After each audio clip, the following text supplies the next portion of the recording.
Terima kasih, Ketua. Saya bangun untuk menyatakan pandangan terhadap pembentangan oleh Perdana Menteri semalam, walaupun mengikut rencana adalah setahun sebulan lewat dari jadual. Tetapi saya harus menyatakan penghargaan kerana Perdana Menteri berikan satu sikap yang lebih terbuka, memberi ruang, termasuk pada Ahli Muhammad semua, mendengar penjelasan lanjut oleh unit perancang ekonomi semalam dan mengemukakan beberapa soalan. Saya juga ingin menyatakan penghargaan kepada unit perancang ekonomi kerana berbanding dengan beberapa laporan rancangan Malaysia sebelumnya, laporan ini agak lebih teliti, ada angka-angka yang cukup granular tentang kemiskinan, pembangunan dan teguran-teguran termasuk tentang plan industri yang punya beberapa kelemahan. Saya tertarik umpamanya dalam isu kemiskinan diberi perhatian yang lebih.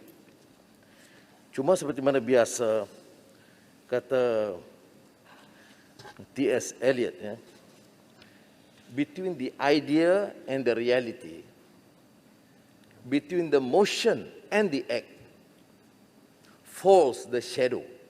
Selalu masalahnya kita di antara pernyataan yang lunak tetapi kenyataan pelaksanaan itu yang rasa membimbangkan.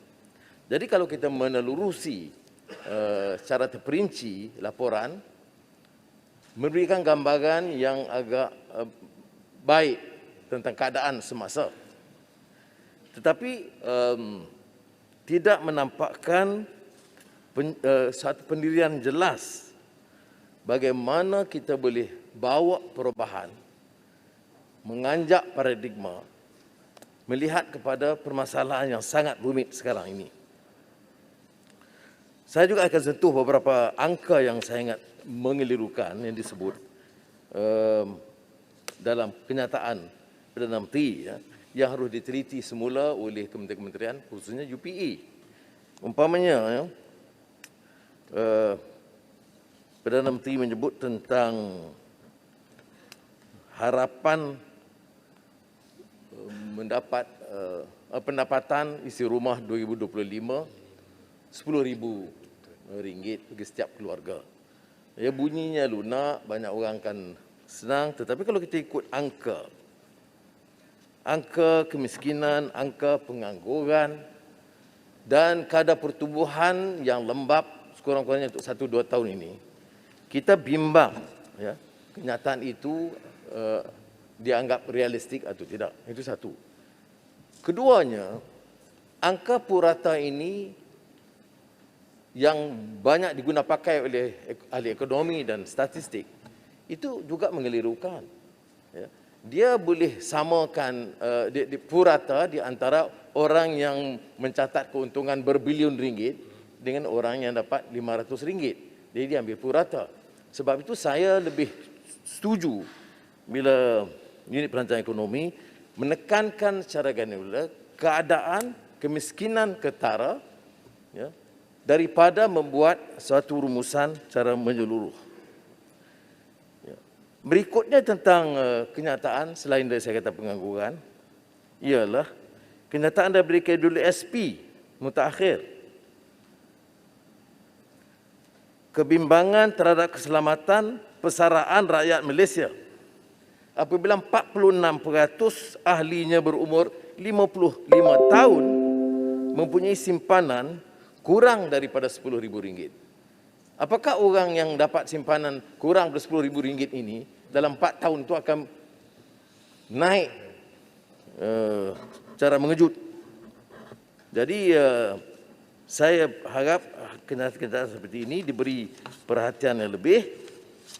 Saya tidak akan tegaskan hal yang sedemikian, tetapi saya nak membawa kepada apa yang saya sentuh tadi tentang laporan UPE. Ya. 10 daerah termiskin di Malaysia 2019 dalam buku RMK ini, halaman chapter 5. Ini agak menarik. Ya. Tiga-tiga negeri ini negeri pengeluar minyak.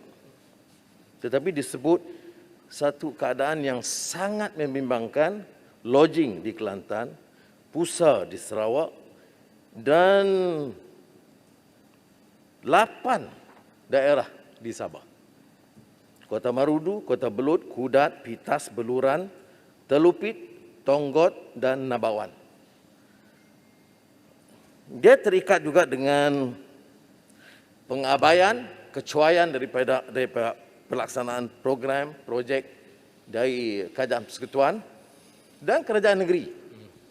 Dan satu soalan juga harus dibangkitkan oleh rakan-rakan kita di Sabah Sarawak. Apakah semata-mata kecuaian di pusat ataupun kegagalan wakil-wakil mereka di pusat? Keduanya adalah apakah benar dana itu sentiasa tidak mencukupi, padahal pemimpin-pemimpin negeri banyak yang kaya raya. Kadang-kadang kekayaannya itu mencatat satu angka yang sangat melonjak, yang mengejutkan. Ini juga harus dibahaskan. Jika tidak, parlimen ini akan hanya digunakan untuk menyerang satu pihak yang ada kebenarannya, kecuaian pengabaian, tetapi tidak terhadap kecuaian, pengabaian dan hasil rompakan baik bala atau lain-lain kontrak yang dipunggah oleh 2-3 kerat pemimpin Sabah Sarawak, dan dalam konteks ini mungkin terkenal juga Kelantan Terengganu kerana empat negeri ini hasil minyaknya tinggi tetapi kemiskinan sangat ketara. Dan menyentuh tentang angka yang disebut purata 12,000, saya juga sentuh juga tentang pengangguran yang terlalu tinggi. Dan di antara sebabnya tentu COVID. Tetapi sebelum COVID pun ada beberapa prasarana dan ekonomi akibat kebijakan fiskal yang menyebabkan kita harus beri tumpuan. Bukan sahaja soal COVID. Ya. COVID itu mempersulit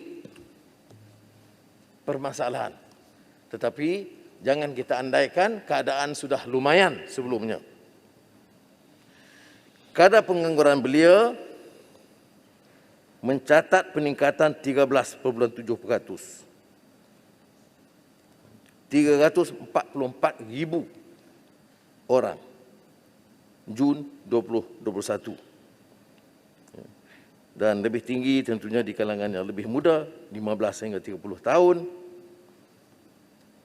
80.5% pengangguran. Saya percaya perkara ini dalam perhatian kerana ini angka dari Jabatan Perangkaan. Ya. Dan saya oleh demikian minta Perdana Menteri dan Kerajaan meneliti semula unjuran yang kita anggap mungkin tidak realistik.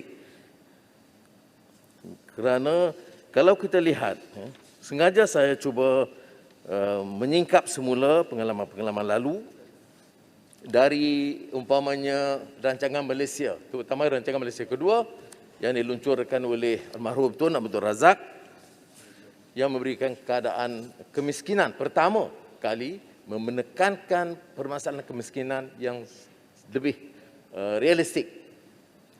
Dan kita tahu, jadi pada sejak masa itu tahun 1971 telah disebut soal rural development, employment generation, economic growth, economic diversification, social services. Ya, dengan perkenalan tentang pembangunan desa dan kemiskinan. 50 tahun kemudian, kita bicara lebih kurang hal yang sama. Walaupun ada sedikit sebanyak peningkatan, tetapi tumpuan terutama masalah kemiskinan dan kesenjangan tidak sehebat yang dilakukan pada ketika itu. Boleh saya tanya?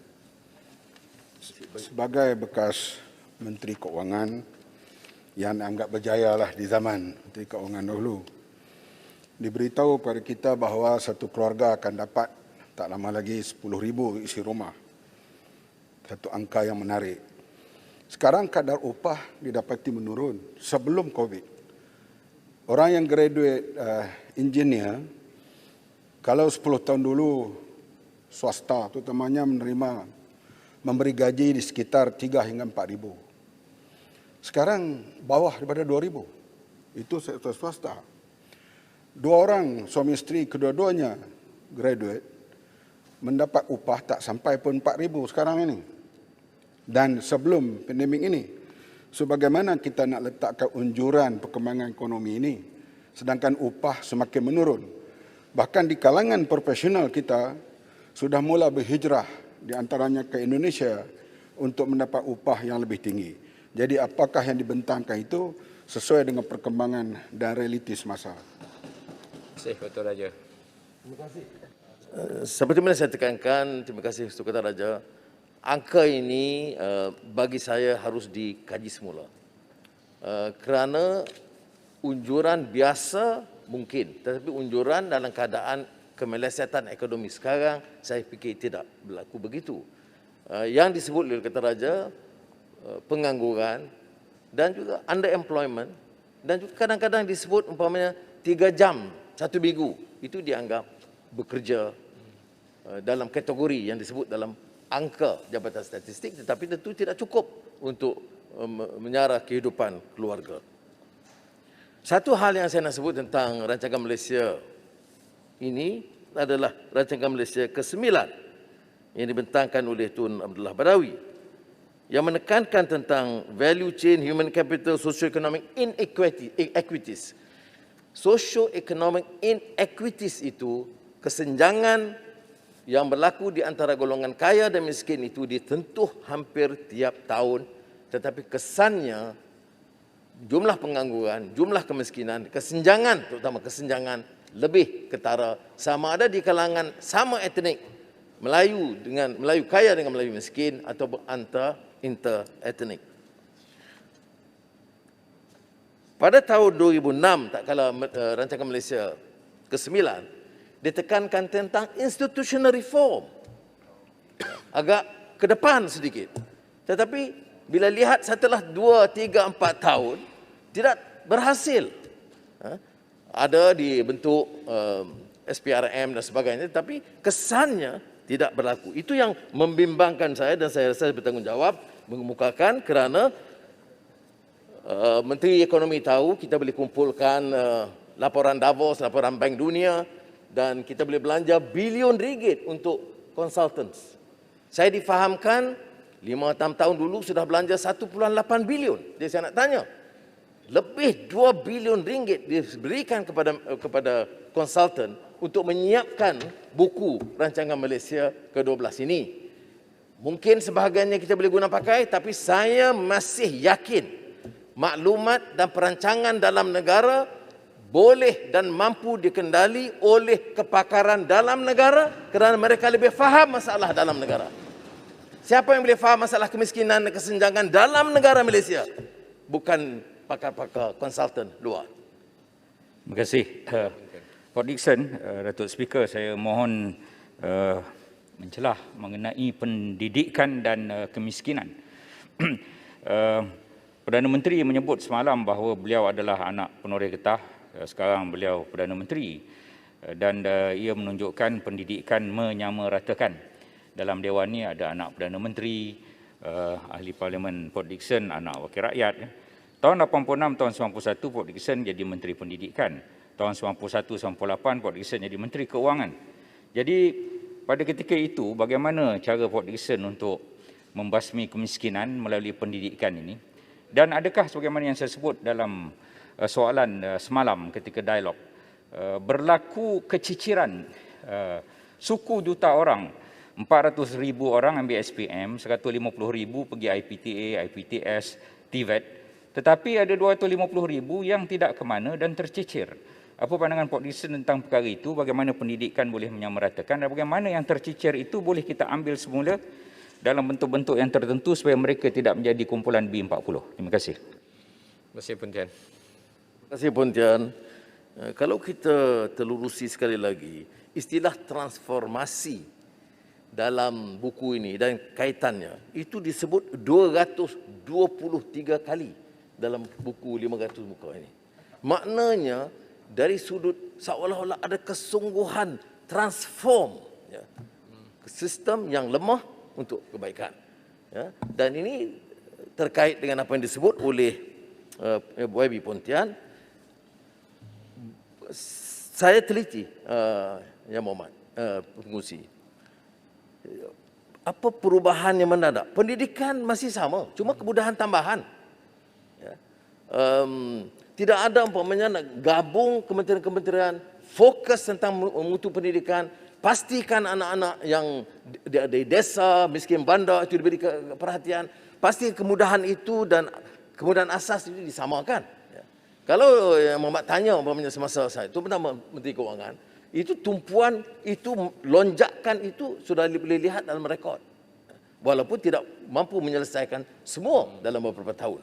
Yang saya nak tekankan di sini di antara kenyataan, sebab itu kita harus jangan mengandaikan apa yang diunjurkan, kelunakan bicara itu sebenarnya dapat diterjemahkan dalam bentuk amal dan tindakan. Saya bagi contoh satu lagi. Perdana Menteri sebut semalam 10,317 orang diisytiharkan muflis di antara Mac 2020 sehingga 2021. Dan 1,246 syarikat perniagaan terpaksa tutup. Tetapi pada November 11, 2020, Menteri Koperasi, Pembangunan Koperasi masa itu, Yang Mohd Datuk Seri Wan Junaidi, menyebut di Parlimen, syarikat yang gulung tikar 30,000 di antara Mac 2020 hingga September 2020.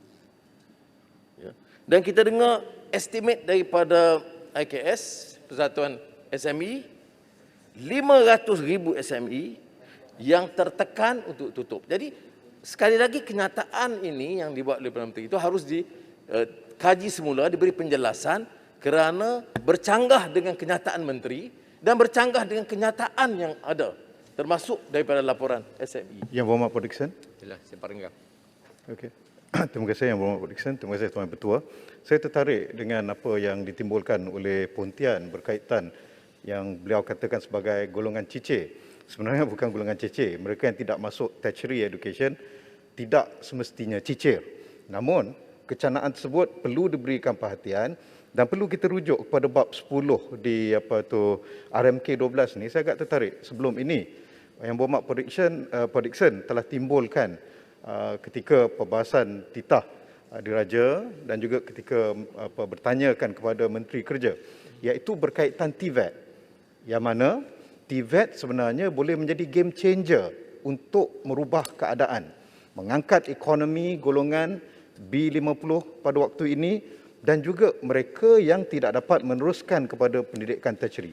Saya telah lalui apa yang dibawakan dalam RMK 12, nampak begitu dengan izin impresif terhadap usaha untuk menaik taraf TVET, namun perlu ada keselarasan di antara usaha menyikapi dan menangani kemiskinan dengan TVET. Itu yang pertama. Dan yang kedua, seperti mana Pak Dickson pernah timbulkan dahulu, TVET perlulah industrial-led, dipacu, diterajui oleh industri. Ya, kita akur bahawa kerajaan ingin tubuhkan Majlis TVET Kebangsaan, namun ianya perlu diterajui oleh industri, baru ia boleh berkesan. Dan industri harus dipandu oleh RMK 12 dengan sasaran kembali kepada apa Pak Dickson tekankan tadi, menyikapi, menangani kemiskinan. Supaya kita boleh gunakan TVET sebagai wahana mengeluarkan rakyat daripada pengangguran dan juga kemiskinan. Terima kasih Tuan Ketua. Saya paringkan. Sila, Pak Dickson, Johor Bahru minta laluan. Sila. Johor Bahru. Sila. Johor Bahru. Okey, terima kasih kepada Datuk Speaker. Terima kasih kepada Pak Dickson. Walaupun baru bermula 20 minit ini, saya lihat perhatikan bahawa terdapat kesungguhan daripada Pak Dickson nak menyatakan realiti sebenar.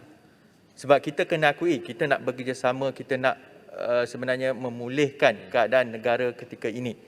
Suasananya sebenarnya lebih teruk ataupun lebih parah berbanding apa yang cuba digambarkan oleh Perdana Menteri semalam. Cuma Pak Dickson tadi ada sebut, beliau menyatakan bahawa pengangguran ketika ini luar biasa, dah melangkaui 300,000 orang di kalangan anak muda. Tapi kita kena faham, bila Pak Dickson ini bersungguh-sungguh mahu memperjuangkan nasib golongan miskin, kerana pengangguran itu tidak mencakupi semua yang tidak ada pekerjaan. Saya ambil 2 contoh. Pertama, ada kumpulan anak muda terpaksa memilih untuk menyambung pengajian kerana keadaan market ataupun pasaran ketika ini sangat luar biasa. Cuma mereka yang berpeluang untuk melanjutkan pengajian ini, mungkin peringkat master ataupun seterusnya, adalah kebanyakan adalah daripada yang mampu. Manakala hanya sebilangan kecil sahaja yang dapat penajaan. Tapi yang kedua juga, saya tertarik apabila Pak Dickson minggu lepas, saya ikuti soalan beliau berkenaan dengan mismatch. Iaitu anak-anak muda ini terpaksa ambil apa segala jenis kerja asalkan ada gaji. Sebab itu bila Kota Raja sebut bagaimana trend menurun, gaji graduan itu dah berlaku sebelum COVID. Saya rujuk memang ketika COVID tahun lepas, Jabatan Statistik sebut gaji graduan ni ada yang sebenarnya di sekitar 1,000 sehingga 1,500 ringgit sahaja. Jadi sebenarnya bila disebut 10,000 ringgit sasaran untuk gaji seisi rumah, bila saya rujuk pandangan anak muda semalam di laman-laman media sosial, mereka kata ini dengar boleh, percaya jangan. Sebab hakikatnya anak muda nak memulakan kerja ketika ini sangat luar biasa dan kita tahu banyak syarikat yang gulung tikar, Pak Dickson dah sebut tadi. Jadi saya mengharapkan kalau Pak Dickson boleh bantu Perdana Menteri untuk berpijaklah pada bumi yang nyata, jangan hanya baca skrip sebab kita memerlukan political will untuk bawa perubahan ini. Terima kasih, Johor Bahru. Pak Dickson, Yang Berhormat Pak Dickson sedikit. Teluk Intan. Teluk Intan. Sila, Teluk Intan. Ya. Terima kasih Yang Berhormat Pak Dickson, terima kasih Tuan Yang Di-Pertua. Selaku Ketua Pembangkang, saya rasa adalah penting dalam aspek transformasi parlimen ini apabila Ketua Pembangkang berucap, negara kita mempunyai kabinet paling besar di dunia mengikut jumlah bilangan penduduk, 69 menteri dan timbalan menteri. Bolehkah kita tetapkan sekurang-kurangnya timbalan menteri dan menteri hadir untuk dengar perbahasan Ketua Pembangkang sebagai sebahagian daripada transformasi parlimen. Dan ini merupakan satu kod etika yang cukup asas tetapi tidak dipatuhi. Saya berasa sedih pagi ini apabila Ketua Pembangkang berucap hanya 1, 2, 3, 4, 5 orang menteri dan timbalan menteri. Mana yang lain 60 orang? Ini persoalan yang perlu dijawab sebagai satu amalan demokrasi yang menghormati sistem raja berperlembagaan, demokrasi berparlimen. Ini pandangan saya dan saya harap adalah langkah-langkah untuk diambil khususnya oleh Ketua WIP dari kerajaan. Terima kasih. Terima kasih, Pontian. Teluk Intan. Ya, pertama soal separenggam. Betul ada penekanan yang agak besar dalam buku rancangan Malaysia ke-12 ini tentang TVET. Agak lebih daripada biasa. Tetapi yang tidak disebut ialah yang dibimbangi juga oleh Sembarangam ialah program tindakan itu hampir sama. Dia tidak ada penyelarasan. 3-4 kementerian buat hal yang sama dan di satu kementerian pun tidak penuh penggunaan latihan. Dan terkait juga dengan yang disebut oleh Johor Bahru, Wabi Johor Bahru tentang latihan dan mismatch. Saya tanya mengenai mismatch. Ya, mismatch ini boleh diselesaikan sebahagiannya melalui TVET, sebahagiannya dengan penglibatan industri.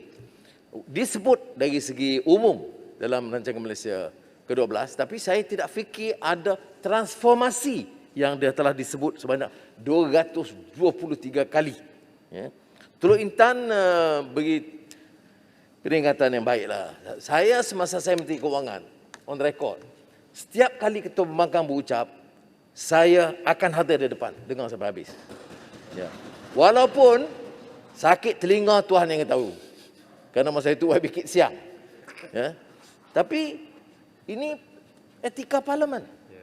Tetapi menteri-menteri ini kalau dia dah bijak, dia dengar satu pandangan saja. Tak bersedia untuk mendengar kupas. Walaupun kita tidak setuju. Kita dengar sepenuhnya ucapan Perdana Menteri. Tidak ganggu. Kerana dia agak sopan sikit daripada sebelum-sebelumnya. Jadi tetapi sepatutnya lah. Ya, adalah. Tapi mungkin YB Menteri tersebut dia dengar daripada bilik dia. Beza lah. Baik. Baik. Jadi oleh demikian yang saya rumuskan bahagian pertama ini ialah daripada kita nak perkotak-katikkan balik-balik soal kota Bumi Putera dan sebagainya. Saya bagi satu laluan. Kerana orang anggap kita ini tidak setuju dengan dasar Bumi Putera. Apa salahnya kalau kita tumpukan latihan pemutu pendidikan, mutu kesihatan awam kepada golongan miskin desa dan bandar yang majoritinya Bumi Putera, orang Melayu dan Bumi Putera Sabah dan Sarawak. Peruntukan itu. Tetapi tidak umpamanya kerana ditekankan soal kedudukan JLC, soal kontrak, soal nak dapatkan dahikan ramai bilioner. Kita tak peduli. Ini yang ramai ini berjuta-juta Bumi Putera ini yang harus diberikan perhatian. Parlimen ini harus dimanfaatkan sepenuhnya. Menuntut supaya rancangan Malaysia ke-12 ini berikan tumpuan. Kalau perlu, tangguhkan projek-projek besar. Tangguh projek lapangan terbang. Tangguh projek ECRL dan teliti semula.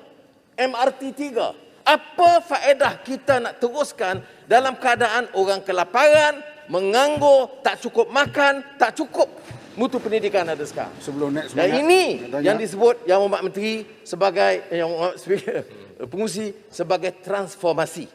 Disebut 223 kali. Tu saya ambil masa panjang, tolong cuba kira balik jumlah ni. Boleh tanya? Yang Berhormat Ketua Pembangkang. Yang Hormat Port Dickson.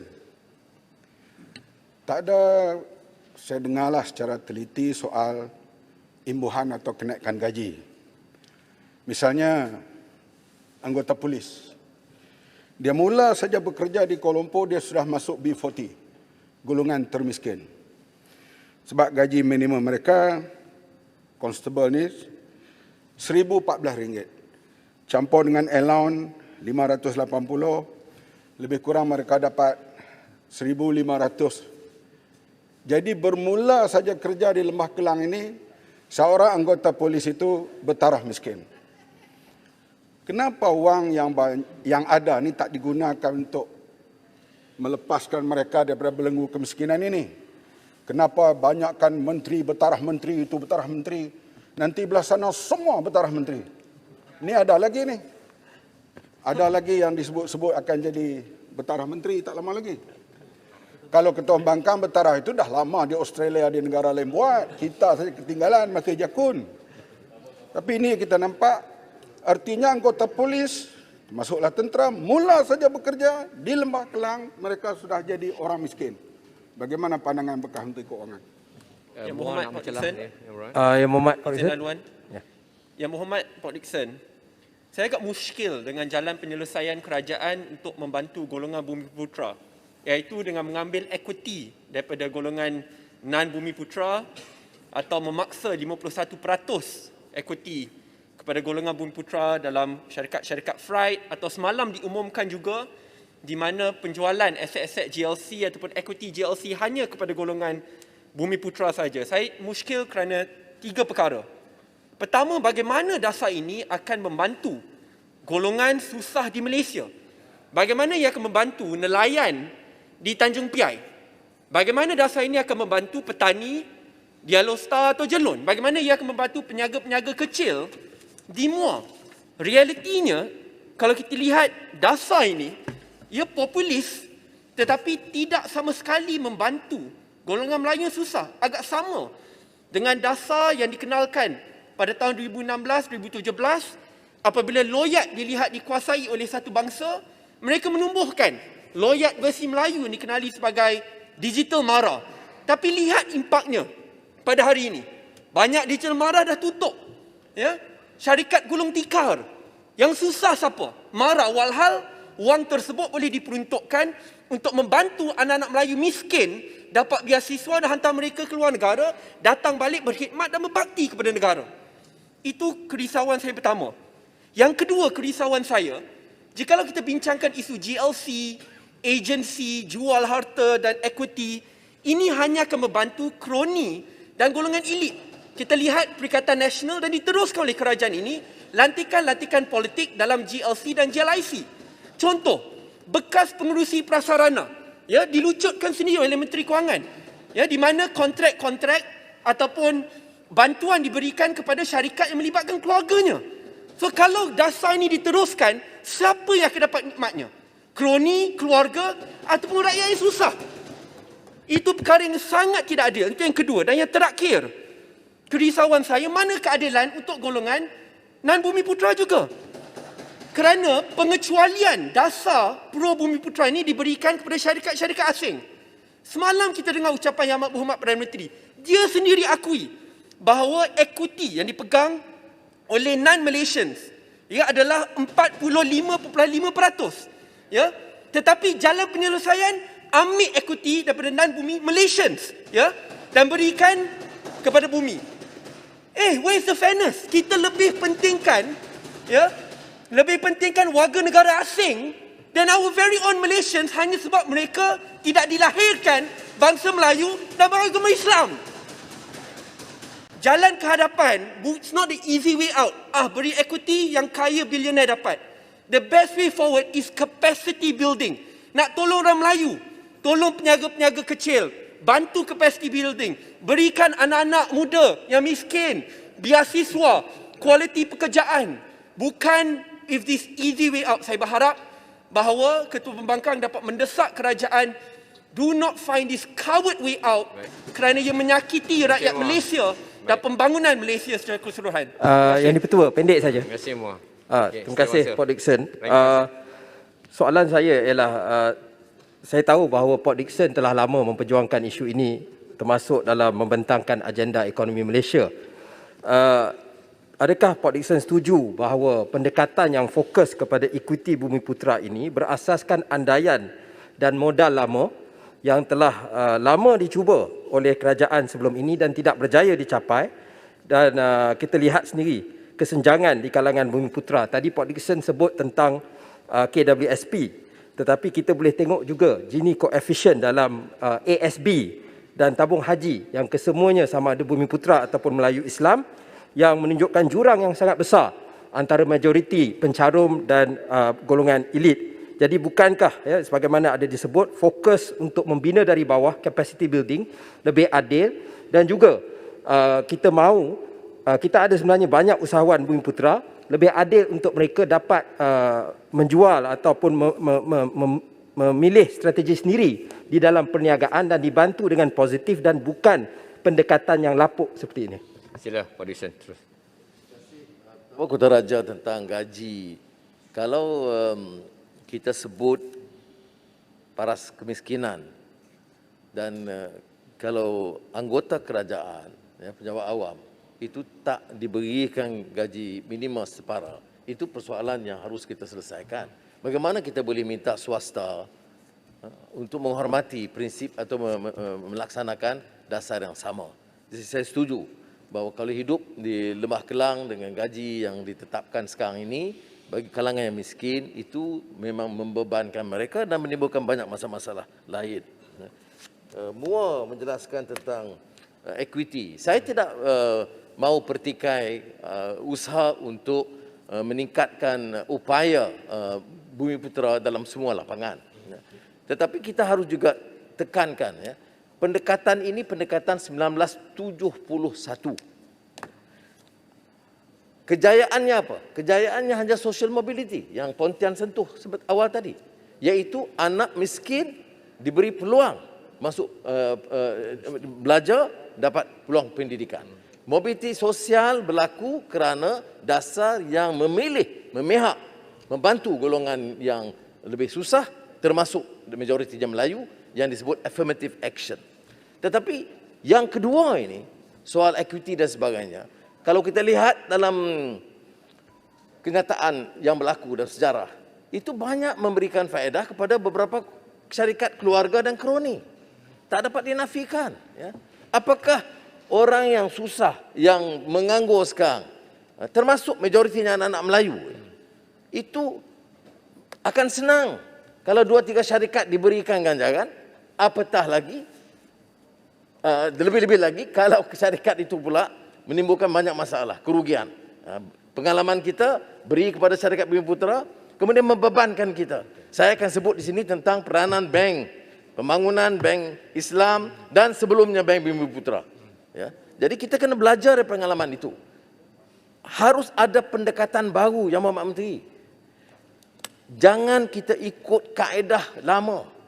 Memang semua kaum harus diberikan ruang, termasuk kalau ada kegelisahan orang Melayu kerana tidak ada peluang. Harus dicari jalan untuk memberikan.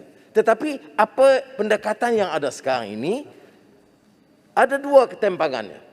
Pertama, memberi kepada orang yang tidak punya keupayaan dan kelayakan semata-mata kerana konteks, kedudukan politik atau dukungan. Dan kedua, cara tidak sedar kita telah menolak dan menafikan hak orang lain.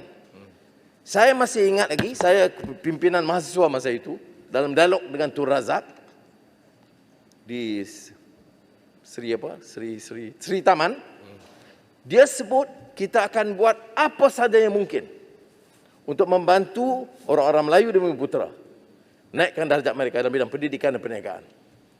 Tapi kita tidak akan dengan cara yang demikian menghalang atau merampas hak rakyat kita yang lain. Ya, itu jelas ya, tapi pelaksanaannya kemudian itu lain ceritanya. Satu hal yang tentang equity ini saya nak sebut, dalam angka yang disebut oleh Perdana Menteri semalam dalam rekod buku Rancangan Malaysia ke-12, ialah kehadiran nomini hampir 12% ni. Nomini ni Yang Berhormat Menteri, itu cara tokoh-tokoh besar politik mahakaya untuk melindungi nama mereka, memadamkan nama mereka dengan meletakkan nomini.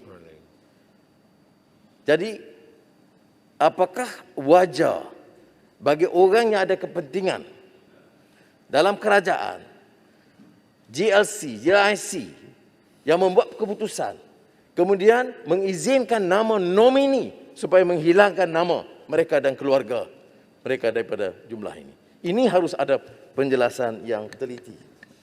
Sikit periksa. Ada Setiawangsa menyebut tentang equity Bumiputera ini. Saya harus memerhati perkara ini dengan wajar kerana dia jadi suatu dialog, wacana yang kurang sihat.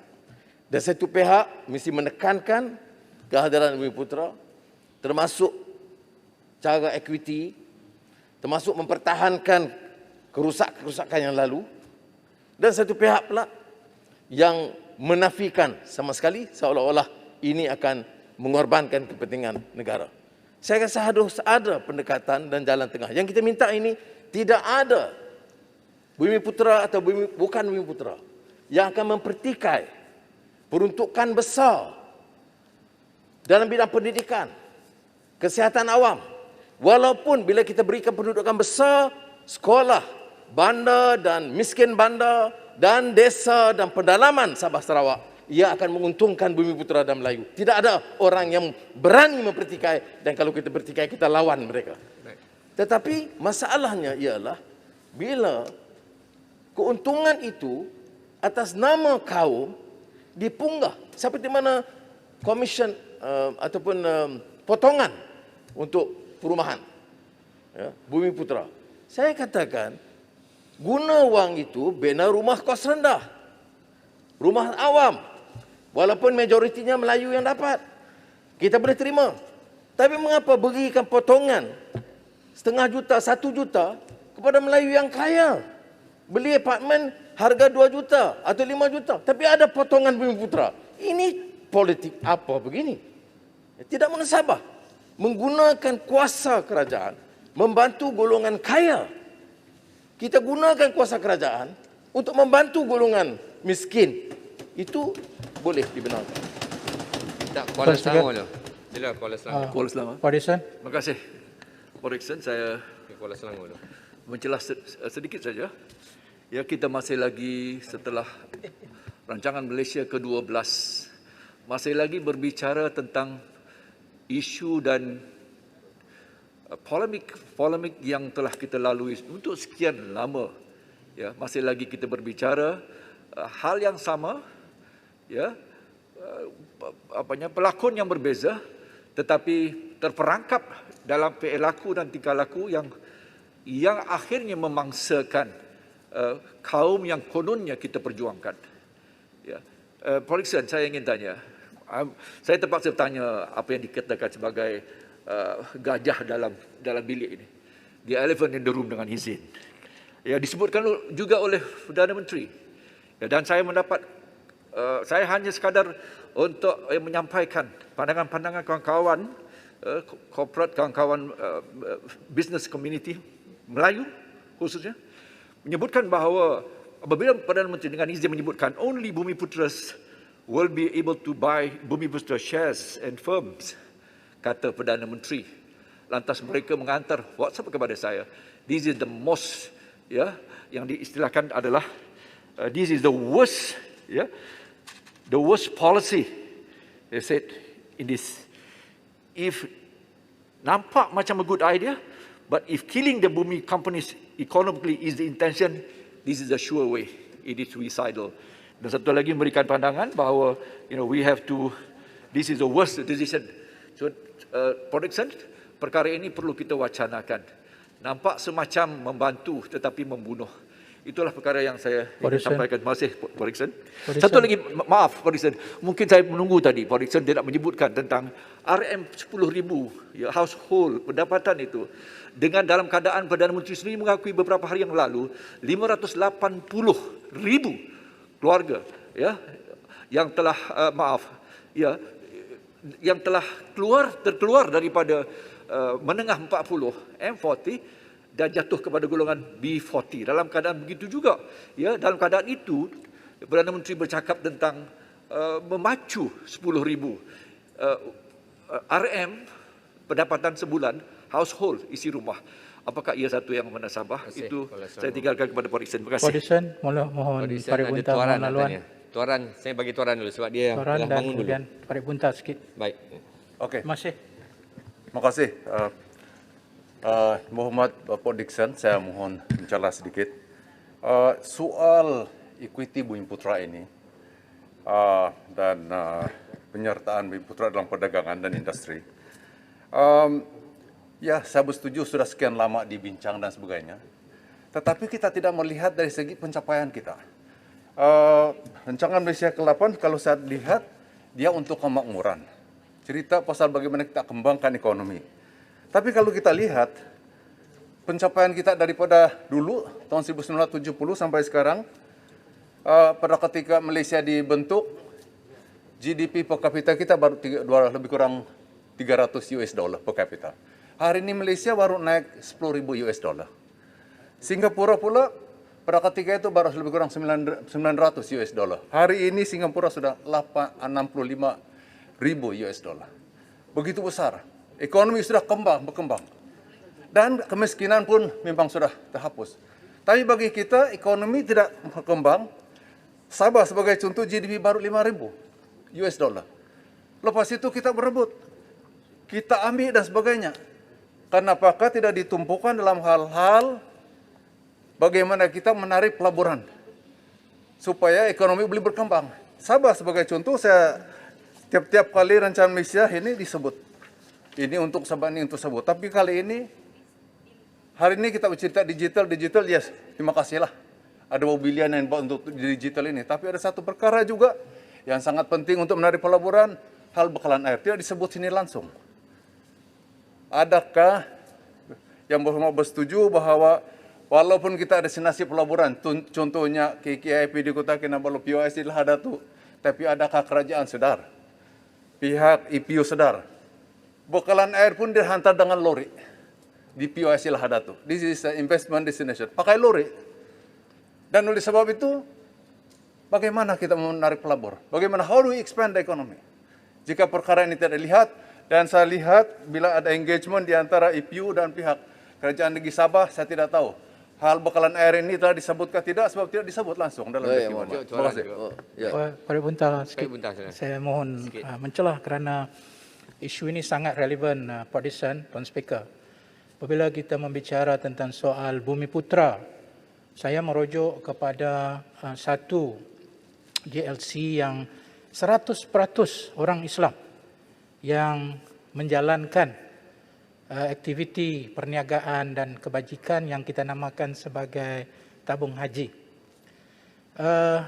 Apa yang saya ingin tegaskan di sini, Tuan Speaker dan Pak Dickson, isu orang Melayu khususnya kepada satu entiti tabung haji ialah soal orang Melayu sendiri yang ketika diberi kuasa tidak menjaga entiti ini dengan amanah.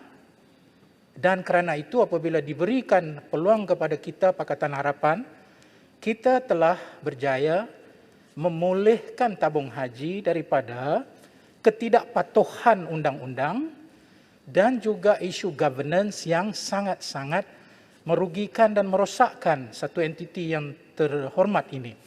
Jadi ini membuktikan bahawa isu orang Melayu Bumi Putra boleh sahaja diuruskan jikalau adanya di sana keamanahan, integriti, seperti yang difirmankan oleh Allah, inna khaira man ista'jarta al-qawi al-amin.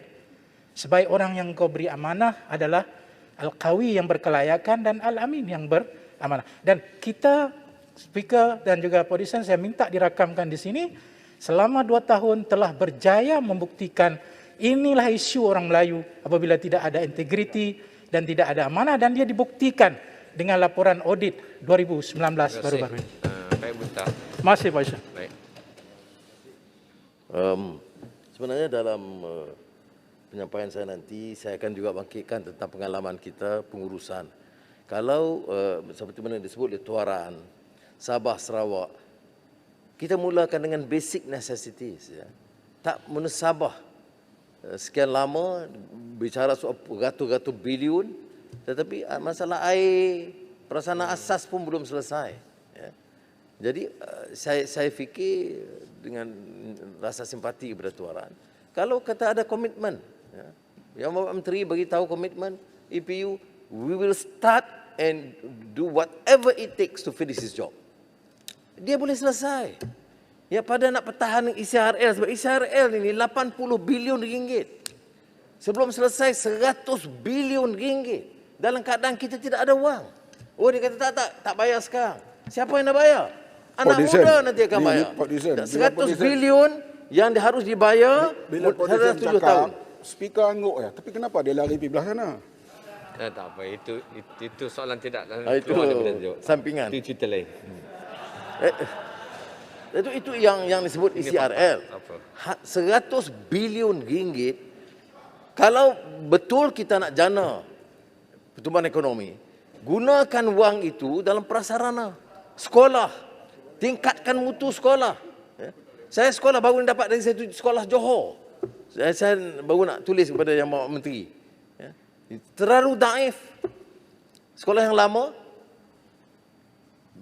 banyak juga yang di Port Dickson, kemudahan asas tidak cukup. Kedudukan tandas, terpaksa kita cari jalan. Saya percaya Yang Berhormat juga sama di Batu Pahat, kena cari jalan untuk baiki. Kalau ini kita berikan tumpuan umpamanya 1-2 tahun, rancangan Malaysia ke-12 ini tumpu hal ini. Perbelanjaan diteruskan, ekonomi dapat dijana, tapi di peringkat bawahan. Dan ini yang kita tekankan. Soal Parit Bunta sebut tentang tabung haji, sama. Saya setuju. Sebab kalau Perdana Menteri serius, baik, masih kita nak tekankan soal kepentingan Bumi Putra. Kita urus dengan begitu baik, Bank Islam, Bank Rakyat, Tabung Haji, MARA, institusi dan GLC yang Bumi Putra itu, kita bangun dan beri sokongan cukup kuat, diurus begitu baik, dia tak jadi sangat kontroversi. Tetapi bila hal ini dikhianati, ya, perbelanjaan untuk pengurusan dan sebagainya, ini perkara yang tak mungkin dimungkiri. Jadi saya khawatir kalau hal ini tidak lebih tekanan dan kita nak perbesarkan, nak perluaskan dan kita tak dapat buktikan pengurusan itu cekap. Ya. Saya terkesan pengurusi, terutama Bank Islam, kan Bank Islam saya juga ada sedikit sumbangan mendirikan, membantu dan masa saya Menteri Keuangan membesarkan. Tetapi pengurusan kemudian yang menyebabkan kerugian itu ratusan juta dan sekarang ini bila kena cakap Mauritanian Bank, commercial bank semua boleh.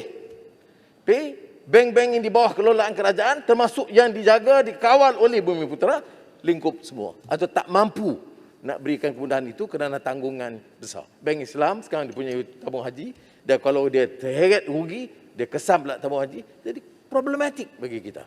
Sebab itu saya minta ada kepastian untuk memberi tumpuan pada soal-soal basic. Ekonomi harus dijana, saya setuju. Tapi tak perlu dengan projek mega yang melibatkan syarikat-syarikat asing atau memberikan wang dan dana kepada syarikat-syarikat asing, kerana kita lebih baik tumpu kepada kekuatan dalaman supaya penjanaan itu lebih meluas. Saya tidak pergi detail kerana isi arahan juga disentuh oleh banyak hal. Tetapi soal ini ada kaitan dengan soal pendidikan yang disebut tadi. Sama ada TVET, mutu pendidikan yang mesti diselesaikan. Pengurusi, kita kehilangan hampir satu generasi sekarang. 2 tahun, walaupun ada on, off, online, offline, memang prestasi pendidikan itu rata-rata memang rendah. Dan kalau ada ahli yang berhormat, baik pembangkang atau kerajaan, nak nafikan, mereka itu dalam keadaan state of denial. Ya. Melainkan anak-anak kaya di bandar, anak-anak di sekolah semua parah. Maknanya kalau betul memerlukan transformasi, adakan transformasi. Belanja yang secukupnya untuk betul-betul jamin anak muda generasi ini diberi perhatian jauh lebih daripada yang sebelumnya. Perdana Menteri sekarang ada kemudahan dan kedudukan. Ya. Tak perlu terlalu takut kalau nak buat beberapa perubahan ini, kerana kita akan bagi sokongan. Tak payah upah, tak payah lantik siapa-siapa di GLC. Tak nak bagi menteri, taraf menteri, ketua pembangkang, tak ada masalah. Saya tak pernah minta. Jangan jadikan ini isu. It's not an issue. What is the primary issue ialah Perdana Menteri mengambil tindakan yang berani melakukan transformasi. Produsen, kita ada 1 minit sebelum kita break. Ya. Jadi sebab itu, kalau kita lihat umpamanya dari Jabatan Perangkaan, yang saya sebut sini kemiskinan ini, saya rasa cukup mengaibkanlah. Sebagai ahli parlimen, kalau tak suarakan ini, ya, dan jadikan parlimen yang gelanggang mengatakan okey, peratus. Siapa peduli jumlah dan angka peratus? Bagi keluarga yang tertekan itu, dia mesti dijamin kehidupannya. Dan saya percaya ramai ahli parlimen juga tahu. Cuma nak ada tekad politik. The political will encourage to implement. Itu yang masalah dia. Ya. Kita sebut dan saya ingat penekanan diberikan dalam buku Rancangan Malaysia ke-12 ini, bagi saya tentang kemiskinan dan kesenjangan ini agak baik ketimbang rancangan sebelumnya. Tetapi yang menjadi persoalan adalah pelaksanaannya. Terima kasih.